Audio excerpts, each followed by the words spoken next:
পালাচ্ছিস? বলি আটা কোথায়? আটা? এই যা, ভুলে গেছি। আটা ভুলে গেছিস? কিন্তু যে পয়সাটা দিয়েছিলাম সে পয়সাটা কোথায়? কুল গাছের কাঁটা লেগে আমার এই পকেটটা ছিঁড়ে গেছে জেঠিমা, তখনই পয়সা পড়ে গেছে। ওরে হতচ্ছাড়া, তোর জন্য আমার পয়সাও নষ্ট হলো। আজ কিন্তু আমি তোকে ছাড়বো না। দাঁড়াও, আমি কুল গাছে দেখে আসি। আজ তোর একদিন কি আমার একদিন। এদিকে আয়। এই পালাচ্ছিস কোথায়? দাঁড়া, এদিকে আয়।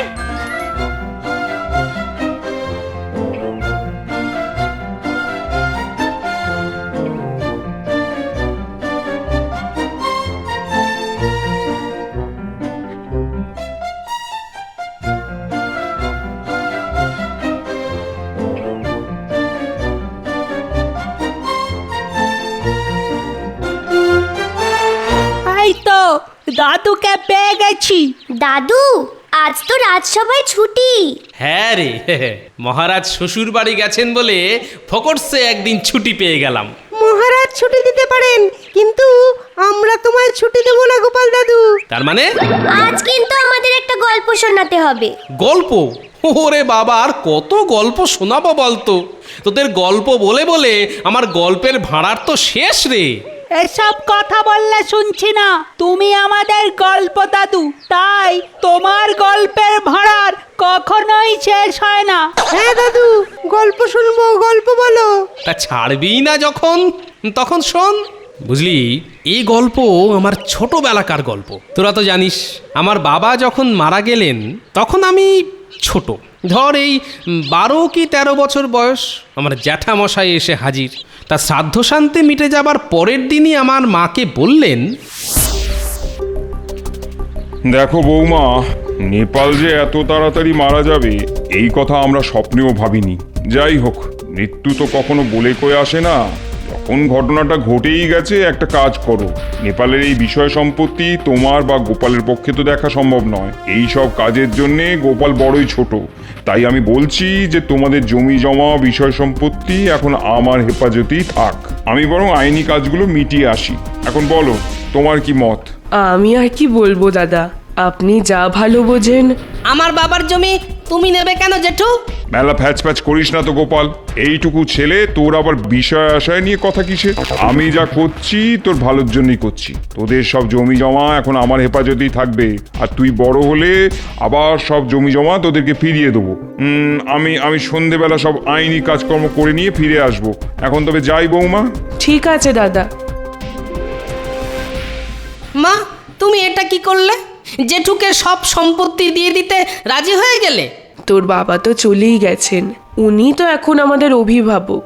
তাই ঠিকই তো বলেছেন, তুই এত ছোট যে তোর পক্ষে জমি জমা চাষাবাদের কাজ এসব করা সম্ভব নয়। আমাকে দেখতে ছোট মা, আমার বুদ্ধি কিন্তু বড় বড় লোকের থেকেও বেশি, সেটা তুমি ভালোই জানো। আচ্ছা যা, তুই পুকুর থেকে ডুবটা দিয়ে আয়, তোর জন্য আমি ভাত বাড়ছি। কই বৌমা, আরে কোথায় গেলে? হ্যাঁ হ্যাঁ দাদা বলুন, কাজ হলো? হ্যাঁ, আমি একেবারে পাকা কাজ করে এসেছি। তুমি তুমি এইখানে একটা হস্তাক্ষর দিয়ে দাও তো। এর মানে হলো আজ থেকে তোমাদের সকল জমি জমা আমার কাছে থাকবে, মানে আমার তত্ত্বাবধানে আর কি। গোপাল বড় হলে আমি আবার এগুলো তোমাদের ফিরিয়ে দেবো। আচ্ছা দাদা।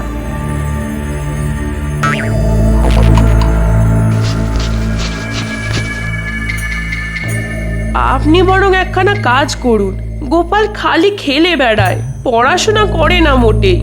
আপনি যাচ্ছেন যখন গোপালকেও সঙ্গে করে নিয়ে যান। হ্যাঁ, সে নিয়ে যাওয়াই যেতে পারে, কিন্তু গোপালের কি আর আমার বাড়িতে মন বসবে? ওর তো বন্ধু বান্ধব, পাঠশালা সবই এখানে।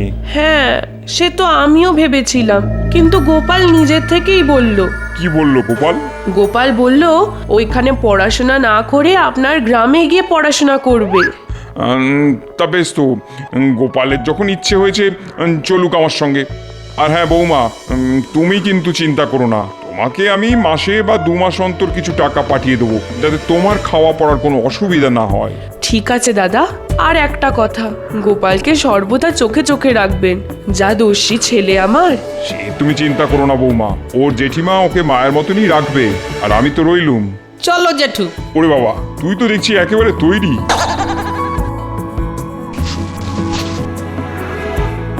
আসছি গো মা, সাবধানে থেকো। দুর্গা দুর্গা।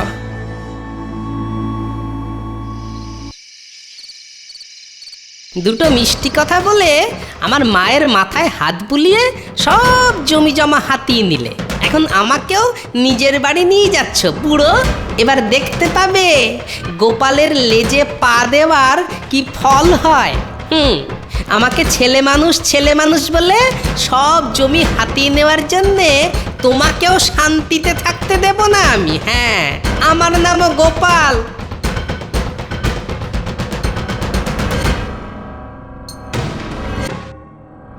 হতচ্ছাড়াটাকে বাড়ি নিয়ে যাচ্ছি। জানি গিন্নি প্রচন্ড রাগারাগি করবে, কিন্তু জমি জমা সম্পত্তি হজম করতে গেলে ওই হতচ্ছাড়াটাকে সহ্য করতে হবে। তারপর সময় সুযোগ বুঝে কোথাও একটা কাজে লাগিয়ে দেওয়া যাবে।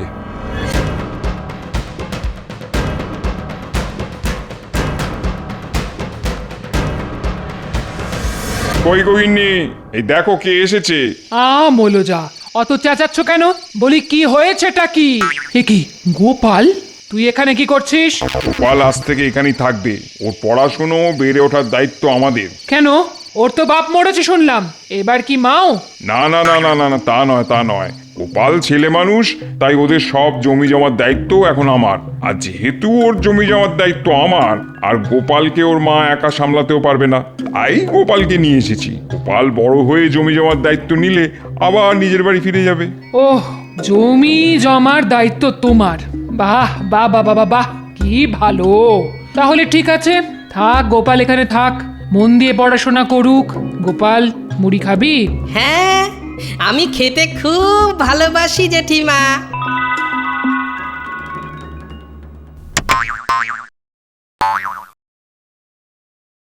গোপাল, খুব সাবধান। ওই ভীষণ মণ্ডল কাকুর গায়ে কিন্তু তুই খবরদার গুলি ছুঁড়বি না। না না, আমি কিছুতেই প্রকাণ্ড মণ্ডল কাকুর গায়ে মারবো না।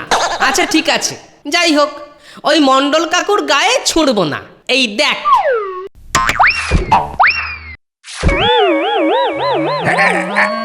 ও তুই বাপরে বাপ, কে রে কে? ওই নতুন ছেলেটা। দাঁড়া দাঁড়া, দেখাচ্ছি মশ, দাঁড়া দাঁড়া।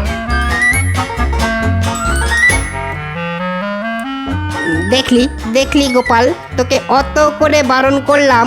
আমরা ছেলে মানুষ, খেলতে গেলে এরকমই হয়। সে প্রকাণ্ড মণ্ডল কাকু হোক বা ছোটখাটো মণ্ডল হোক। চল, আর চিন্তা না করে আমরা বাকি খেলাটা শেষ করি।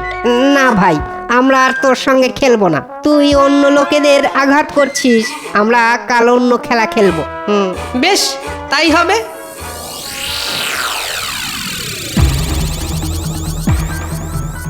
তুই সারা পাড়ার লোককে আঘাত করে বেড়াচ্ছিস। এই যে ভীষণ মণ্ডল মশাইকে এমন আঘাত করেছিস যে ওনার মাথায় রক্তপাত পর্যন্ত হয়েছে। আমি কি জেনে শুনে করেছি জেঠু? খেলতে খেলতে আমি গুলিটা মারলাম আর ওটা ওনার মাথায় লাগলো। তুমি কিছু করনি, তোমার গুলির জায়গায় ওনার মাথা চলে এসছে, এই তো। দাঁড়ারে হতচ্ছাড়া, আজ তোর খাওয়া বন্ধ। না, খাওয়া বন্ধ করতে নেই মণ্ডল কাকু, আমি আপনাকে ইচ্ছে করে মারিনি। জেঠু ঠিকই বলেছে, আমার গুলির জায়গায় আপনার মাথা চলে এসেছিল। আর সামান্য এই অপরাধের জন্য আমার মতো একটা বালককে খাওয়া থেকে বঞ্চিত করবেন? আচ্ছা আচ্ছা, এই বাচ্চা ছেলে, ওকে এবারের মতো ক্ষমা করে দিন। এরপর থেকে কিন্তু একটু সাবধানে খেলো গোপাল।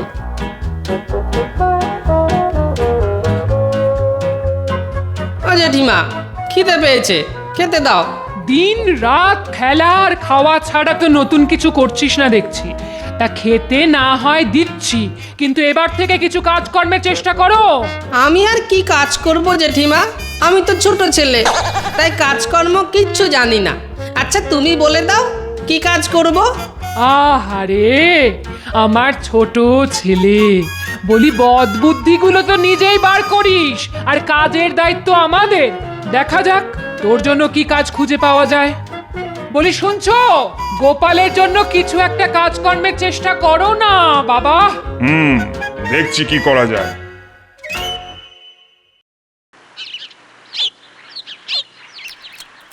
আচ্ছা খাওয়াটা এবার একটু বন্ধ কর, ঘরের কাজকর্ম তো একটু করতে পারিস নাকি? তখন থেকে বলছি আমার 1 সের আটা লাগবে, হরিশ মুদির দোকান থেকে নিয়ে আয়, সেটা পারলি না তো? পেয়ারাটা শেষ করে নি, কুল খেয়ে ফেরার সময় নিয়ে আসবো। পয়সা দাও। যত সব একটা এনে জুটিয়েছে বটে, আর সহ্য করতে হচ্ছে আমাকে। কাজকর্মের বালাই নেই, শুধু খাই খাই আর খাই, অকর্মার হদ্দ একটা। দেখুন না মন্ত্রী মশাই, মহারাজকে বলে আমার ভাইপোটার জন্য যদি একটা কাজের ব্যবস্থা করে দিতে পারেন, মহারাজকে বললে নিশ্চয়ই কিছু একটা ব্যবস্থা হবে। দেখো, আমি বললেই যে ওই মহারাজ কাজে নিয়ে নেবেন এমন তো কোনো কথা নেই। তাই কাজের ব্যাপারে ওই কথা না দিতে পারলেও চেষ্টা যে করব সেটা বলতে পারি, তবে কাজ হবেই সেটা কিন্তু বলতে পারছি না। না না, আপনার ওইটুকু কথাই যথেষ্ট। আমি জানি আপনি যদি একবার মহারাজকে বলেন তাহলে মহারাজ কথা ফেলতে পারবেন না। আচ্ছা আচ্ছা, আমি মহারাজের সঙ্গে কথা বলে কাল তোমায় জানাবো, তারপর মহারাজ ওই যেমনটি বলবেন তেমনটি হবে।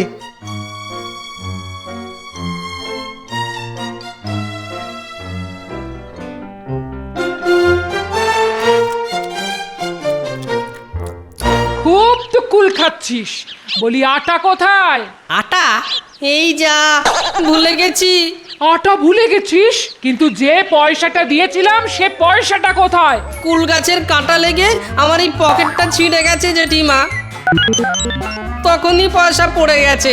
ওরে হতচ্ছাড়া, তোর জন্য আমার পয়সাও নষ্ট হলো। আজ কিন্তু আমি তোকে ছাড়বো না। দাঁড়াও, আমি কুল গাছে দেখে আসি। আজ তোর একদিন কি আমার একদিন। এদিকে আয়। এই পালাচ্ছিস কথা, দাঁড়া, এদিকে আয়।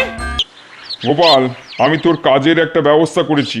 মহারাজের সভায় যেতে হবে, মহারাজ তোর একটা পরীক্ষা নেবেন, সেই পরীক্ষায় তুই পাশ করলেই মহারাজ তার রাজসভায় একটা চাকরি দেবেন তোকে। চল চল এবার। ঠিক আছে, চলো।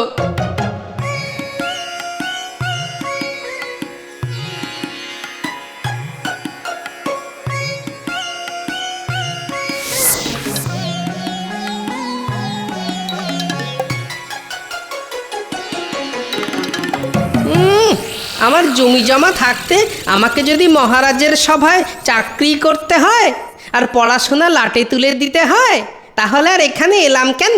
দেখি কি করা যায়।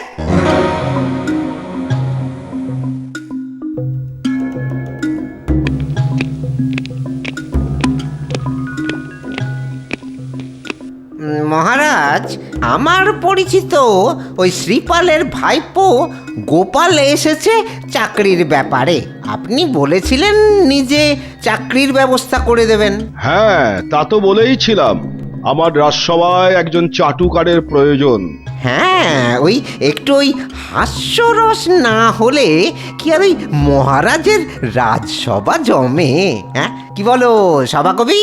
চাটুকার বিনা চলে না কাজ, একটু হাসির বড় প্রয়োজন দেখি আজ। তা কে আসছে মহারাজ? আসছে আসছে, ওই একটা বাচ্চা ছেলে আসছে। বাচ্চা ছেলে? সে যে হাসাতে পারে, তা সে খবর কোথা থেকে পেলেন? কি জ্যোতিষী, তোমার গণনা কি বলছে হে? এই সব তুচ্ছ জিনিসের গণনা আমি করি না। হাসি কিন্তু তুচ্ছ নয়। হ্যাঁ, শাস্ত্রে বলেছে ভালো থাকতে গেলে হাসিরও দরকার হয়। তা তো বটেই, তা তো বটেই। আমাদের জ্যোতিষী না ইদানিং বড় রসকসহীন হয়ে পড়েছে। পুঁথি আর কলম নিয়ে ওর যত তিড়িং বিড়িং। মহারাজ, গোপাল এসেছে। কোথায় গোপাল, কোথায়? এসো দেখি। তোমাকে আমি চাকরি দেব যদি তুমি আমার কিছু প্রশ্নের সঠিক উত্তর দিতে পারো। বলুন মহারাজ। আমি তোমাকে কিছু কথা বলবো, সেগুলো শুনে তোমাকে তার বিপরীত অর্থের কথা বলতে হবে। কি গোপাল, পারবে তো? পারবো মানে খুব পারবো মহারাজ। আমি সব শব্দের বিপরীতার্থক শব্দ জানি। এই তো গেলবার পণ্ডিত মশাইয়ের টোলে সমস্ত বিপরীতার্থক শব্দ আমি সঠিক বলায় আমার পণ্ডিত গিন্নি আমাকে এত কাঁচা আম খেতে দিয়েছিলেন। কাঁচা আমে নুন মাখিয়ে খেতে যা ভালো লাগে না। এ তো দেখছি ওই খাদ্য রসিকা। তা বাছা, ওই তোমায় মহারাজ যা বলছেন সেটুকুর খালি উত্তরটা দাও। ওই কচি আমের কথা না হয় আমরা ওই পরে শুনবো। যে আজ্ঞে মন্ত্রী মশাই। শোনো গোপাল, শুনবো না মহারাজ। হা হতশ্রী, আমার মুখের ওপর কথা। আপনার মুখের নিচে কথা। আহা আহা, না না না, আমি এখনো শুরু করিনি। আমি এখনই শুরু করেছি। তুমি ঠিক বুঝতে পারছো না গোপাল। আপনি বুঝে ফেলেছেন মহারাজ। একটু থামো। আপনি শুরু করুন। তুমি আমার আসল কথাটাই বুঝতে পারলে না। আমি আপনার কথাটা নকল হলেও বুঝে ফেলেছেন। দূর, তো যাচ্ছে তাই বারকার ছেলে। চমৎকার, এ তো ভালো ছেলে মহারাজ। ওকে এখান থেকে নিয়ে যাও। ওকে এখানে নিয়ে এসো। ওকে দূর করে দাও। ওকে কাছে নিয়ে এসো। আমার চাকরি, আমার চাকরি, আমার চাকরি। এ তো অতি ডেপো ছোড়া। এইটুকু বয়সে এতবার সহ্য করব না আর। বন্ধ করো তো কবি, বন্ধ করো। কথায় কথায় তোমার ওই ছন্দবিদ বন্ধ করো। করলাম। ও বাচ্চা না চৌবাচ্চা? বাপরে বাপ, মাথা ধরিয়ে দিয়ে গেল একেবারে। তুই ওখানে বেয়াদবি করলে তোকে চাকরি দেবে? মহারাজ বলেছেন উনি এখনো শুরুই করেননি আর তুই বলেই চলেছিস। উনি তো আমাকে শুরু করতে বললেন। খুব ডেপো হয়েছিস না? হবে না, হবে না, তোর দ্বারা চাকরি হবে না। আমার মাথা কাটা গেল আজ রাজসভায়। এত অবাধ্য হয়েছে যে বলার কথা নয়, আর খালি খাই খাই খাই। এই পেটুকটাকে দিয়ে কিচ্ছু হবে না, কিচ্ছু না। এই বদমাইশটাকে বাড়ি দিয়ে এসো। পারছি না, ওকে সহ্য করতে পারছি না। না, আমি অনেক বড় মুখ করে ওকে এখানে নিয়ে এসেছি। কিছু একটা ব্যবস্থা করতেই হবে, না হলে ওর জমি নেওয়া যাবে না। আর একটু সহ্য করো গিন্নি, আর একটু সহ্য করো। ওই জমির জন্যই তো মুখ বুজে পুষছি ওকে। অকর্মার ধরই একটা। মহারাজকে শেষ পর্যন্ত অপমান করলো ছেলেটা। ছি ছি ছি ছি ছি ছি। কাউকেই মান্যি করে না। তুমি অন্য কোথাও ওর একটা কাজের চেষ্টা দেখো। দেখছি, রাজবৈদ্যর সঙ্গে আমার ভালো চেনা জানা আছে। ওর সঙ্গে একবার কথা বলে দেখি, রাজবৈদ্য ওকে কাজে নিয়ে নিতে পারে। দিনরাত্রি এখানে বসে থাকার থেকে রাজবৈদ্যর কাছে গিয়ে জড়িবুটির কাজ শেখা অনেক ভালো। আশা করি রাজবৈদ্য কোনো না কোনো কাজ ওকে দেবে।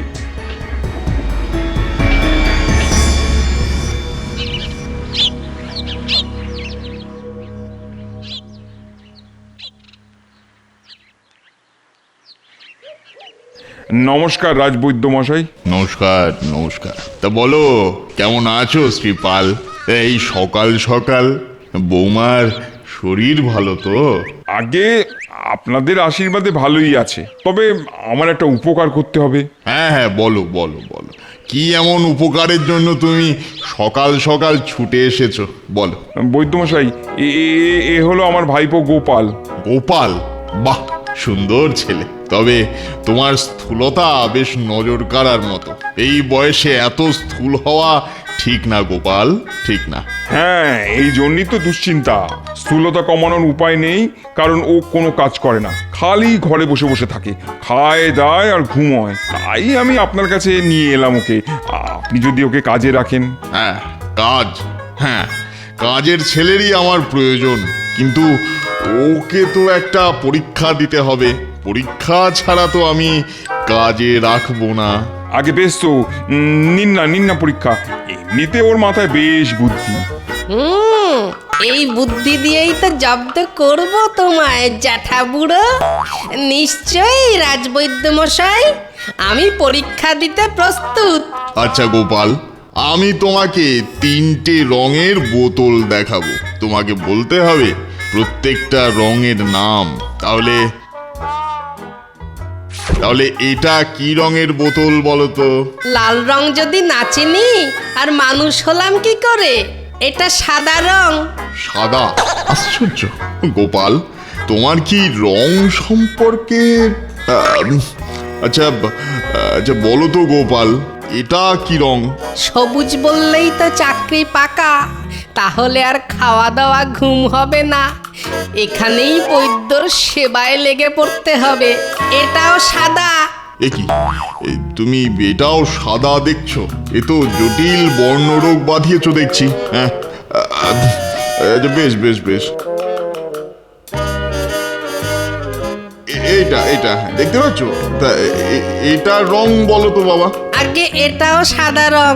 যা দিচ্ছি না, বাপ বাপ বলে আমায় ছেড়ে দিতে আর পথ পাবে না। না না শ্রীপাল, রং সম্পর্কে ওর সঠিক ধারণা নেই। ও রংকানা, তাই আমার কাছে ওকে কাজে রাখা সম্ভব নয়। না বলবেন না বৈদ্যমশাই, বলছি কিছু একটা কাজ, মানে কোনো খাটুনির কাজ। আমাদের বৈদ্যশালায় রঙের জ্ঞান না থাকলে কোনো কাজেরই সম্ভাবনা নেই। তুমি ওকে অন্য কোথাও নিয়ে যাও, মহারাজের হাতিশালায় বা ঘোড়াশালায়, বুঝলে, যেখানে ও খাটুনির কাজ করে খেতে পারবে। তাতে ওর এই স্থূলতা, বুঝলে, স্থূলতাও কমবে। তোর দ্বারা কিচ্ছু হবে না। রাজার কাছে চাকরি হলো না, রাজবৈদ্যর কাছে চাকরি হলো না, বাবা চলে গেছে। আমি আর কতদিন থাকবো যে তোকে বসিয়ে বসিয়ে খাওয়াবো? কি করে খেতে চাস তুই বল? আমি চাষ করে খেতে চাই। চাষ নড়তে পারিস না? তুই খাবি চাষ করে? চাষ করে খাবি তো কাল থেকে খেতে যা। কার খেতে? সে আমি একজন জমিদারকে বলে দেবো। আমি কি ভাগ চাষি নাকি যে অন্যের জমিতে গিয়ে চাষ করব? আমার নিজের জমি কোথায়? তুমি তো আমার সব জমি নিয়ে নিয়েছো। আমি আমার নিজের জমিতে চাষ করব, অন্যের জমিতে দিনমজুরি করব না। দাও আমার জমি আমায় ফিরিয়ে দাও, আর না দিলে কিন্তু চেঁচিয়ে পাড়া মাত করে ছাড়বো। হ্যাঁ ঠিক আছে ঠিক আছে, তোর জমি আমি তোকেই দিয়ে দেবো। তোর মতন ছেলেকে ঘরে বসিয়ে পোষার থেকে জমি ফিরিয়ে দেওয়া ঢের ভালো। আমি কালই তোকে তোর জমি ফিরিয়ে দেবো, তুই বাড়ি গিয়ে চাষ করেই খাস। খাবোই তো। আমার জমি হাতিয়ে নেওয়ার ক্ষমতা ইহ জগতে কারো নেই, কথাটা মনে রেখো। তারপর কি হলো? কি আবার হবে? পরের দিনই আমি মায়ের কাছে ফিরে এলাম, আর আমার জ্যাঠা সুরসুর করে আমার বাবার সব জমি ফিরিয়ে দিল আমাদের। ছোটবেলা থেকেই তোমার কি বুদ্ধি, তাই না দাদু? আরে বুদ্ধি না থাকলে কি হয়? ওই যে কথায় বলে না, বুদ্ধি যস্য বলং তস্য, আর সোজা বাংলায় বুদ্ধির জোরে জমি ফিরে পাওয়া। হ্যাঁ